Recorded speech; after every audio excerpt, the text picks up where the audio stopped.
Hey guys, it's Maddie, and today I'll be doing a review on Wild Beauty by Anna-Marie McLemore. Now, before I start, I do have to say if you're looking for a positive review of this book, this is not going to be the video for you, unfortunately. I've been dreading this day where I had to do a review on this book because I didn't like it.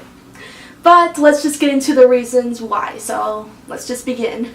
So this is a magical realism book that follows the Nomalvides woman, I'm not even sure if I'm pronouncing that right, hopefully I am, who are bound to the land of La Pradera.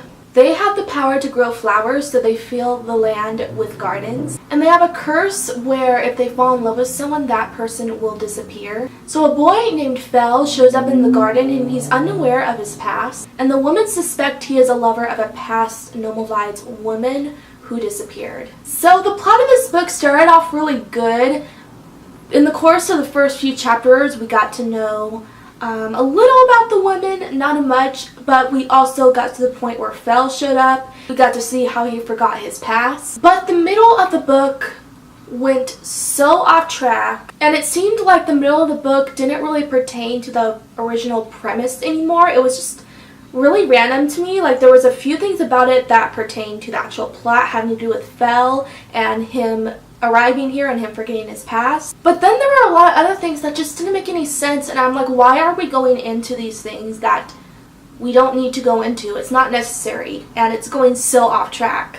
And I was hoping towards the end of the book that we would go back on track to the original plot, and we kind of did, but the problem was that I had started to become so disinterested in the book because of the middle of the plot that I just didn't care in the end anymore what happened. I honestly couldn't tell you who each character was because there was such a lack of character development. I didn't even know who Estrella was, who is the main protagonist.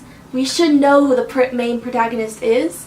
I have no clue who she was because there was just no character development. And I felt like there were so many characters in this family, but we didn't really get to know any of them.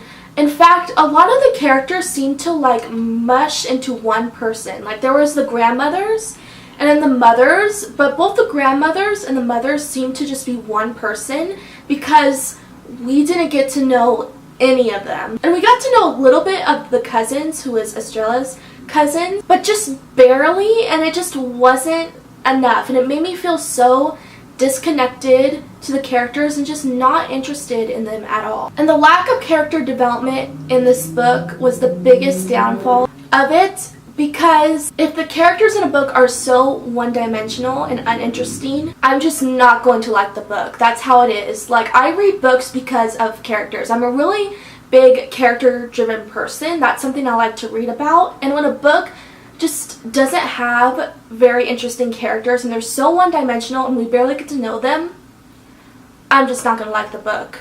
Simple as that. So it was very, very disappointing that I couldn't like any of these characters, because ultimately that's what made me really dislike this book. And because I didn't care about the characters, I didn't care about any of the romance or relationships whatsoever, because I didn't care about the characters, so why would I care about them getting together? Like, it doesn't make any sense. And all of the cousins were in love with this one girl named Bae, and I just couldn't understand why.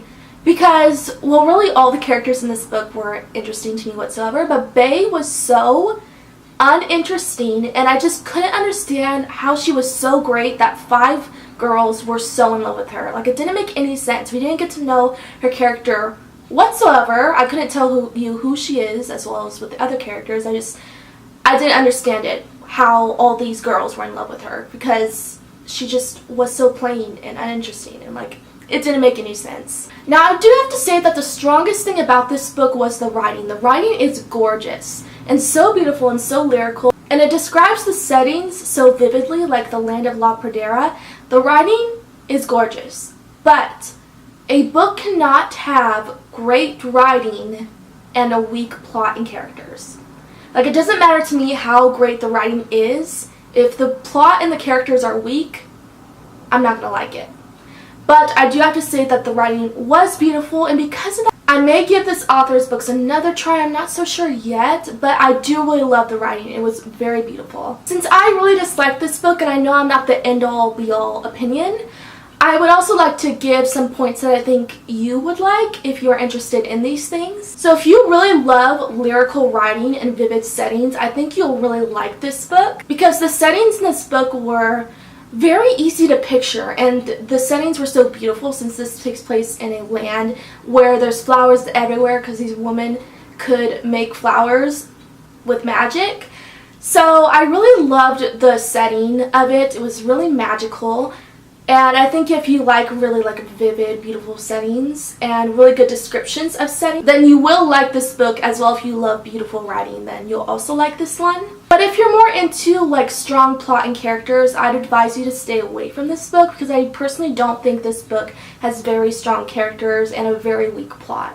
Overall, I give this book 1.5 out of 5 stars. This is my lowest rated book of the year so far, and it just hurts me so bad because I really thought I would like this book because the premise seems so interesting, but it just really let me down. So it was a big disappointment for me. So that was my review on Wild Beauty, and I hope you enjoyed it, even though it was really negative. I actually would have never made this video had the book not been sent to me through NetGalley, but because it was, I had to review it, because normally I never review really low rated starred books for me, but I had to, and it was really painful to review. But either way, I hope you still enjoyed it, and if you did, be sure to like, comment, and subscribe down below for more bookish related videos and reviews, and I'll be back really soon. Bye!